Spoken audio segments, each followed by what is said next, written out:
Marvel Rivals just dropped an official Season 7 teaser to get fans hyped for what's coming this week. Also, our favorite Rivals executive just revealed 4 new planned Marvel Rivals heroes and let fans vote to see who should get priority, and he included some huge fan favorite Marvel villains. What it do, Durag Nation? This is the last day before things get absolutely insane with Season 7 news, so I'll quickly break down everything without wasting your time. First, Hulk smash that hype button so YouTube shares the news with a superhero fan, and let's get it. Starting with Marvel Rivals Season 7, the team just dropped this awesome teaser for Kingpin. Mayor Wilson Fisk is the main villain of Season 7 and is currently waging war on all the vigilantes in New York and has had Captain America put in jail. White Fox and Black Cat will be the season's playable heroes, and fans have been getting excited after Rivals updated the Black Cat Wonder poster in Times Square with claw marks. Fans also noticed the hype behind her seemed to indicate she's 7 foot 5 inches tall, leading them to speculate she'll be a vanguard. As much joy as it would bring me to see a 7 foot tall Felicia, I expect Black Cat to be a normal sized duelist. Most likely this is a reference to Black Cat possibly releasing during Marvel Rivals Season 7.5, which would mean we're getting White Fox this week. A lot of people aren't familiar with White Fox and questioning the pick, but if the devs choose one of these costumes from the comics to give her in the shop this week, I'm confident most will change their minds. We'll learn everything starting tomorrow with non-stop news. Expect, as usual, Rivals to drop a Season 7 trailer, new dev vision with a possible first look at the Avengers 2012 PvE mode with Loki, as well as either Black Cat, but probably White Fox gameplay, and I'll be able to tell you what new heroes will be arriving in Marvel Rivals Season 8 once early access begins. Speaking of new heroes, we just got 4 more to look forward to, and I've honestly lost count by now. Marvel Games executive producer Danny has been throwing out new heroes the team is planning to add on Fridays and giving fans a chance to vote on them. We've seen the likes of popular X-Men like Nightcrawler, Bishop, and Mystique, as well as more villains, including the iconic Green Goblin. This time we got a mix of both heroes and villains, and several of them would introduce unique gameplay mechanics into Marvel Rivals that would be insane, except for the 4th place hero, which appropriately was Longshot.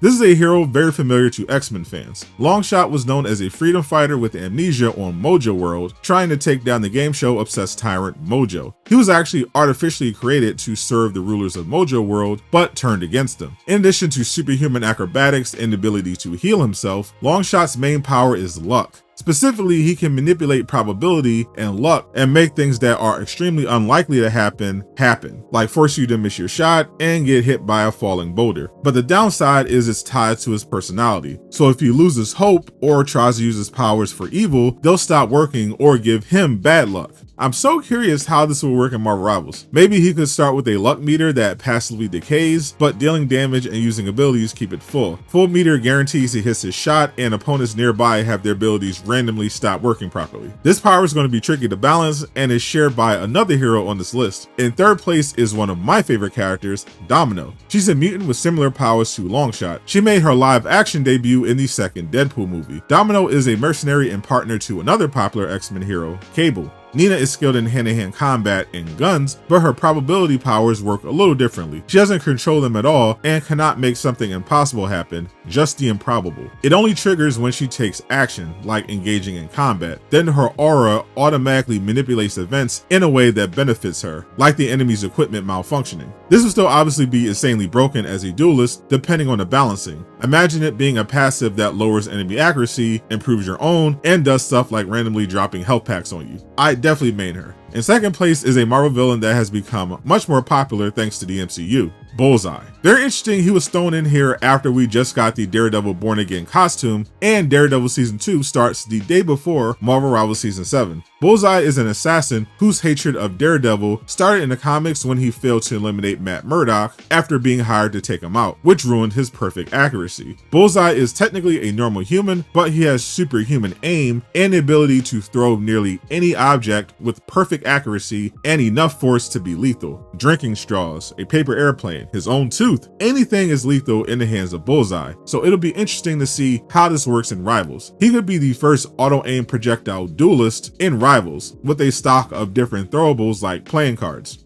It could play similar to Dagger with shots that even bounce around corners to hit enemies, depending on what's thrown. he'd be potentially more annoying to deal with than Moon Knight. Surprisingly, in first place is Enchantress, not to be confused with the DC one. Marvel's Enchantress is a powerful magic user and one of Thor's greatest villains. There's an Enchantress named Sylvie, which fans thought would be in the MCU show Loki, but it turned out to just be a variant of the Trickster. Comic Enchantress is very different. She would be another Asgardian on the roster, but this one has very powerful magic that could make her any role, but I think a hybrid strategist like Gambit would fit. She has healing powers, she can create force fields, teleport herself and others, manipulate time, energy attacks, telekinesis, and she can mind control men with a kiss, which would be an even more insane version of the Rogue Grab. All the other characters in the polls seem like they'd be duelists for sure, so I think it would make the most sense for somebody with as diverse an ability set as Enchantress to be a strategist instead. Just don't give her an ultimate that's more broken than Gambit's, and we should be good. What did you think of the results, and what heroes or villains are you hoping to see next? This is a huge week for superhero fans with the new Rivals season and the launch of 3 different superhero shows, but there are even bigger things to look forward to when it comes to superhero games, with an insane lineup coming in this year and beyond. Click the video on screen to learn more. And a huge shout out to everyone supporting me on Patreon. Join for free so you never miss an update.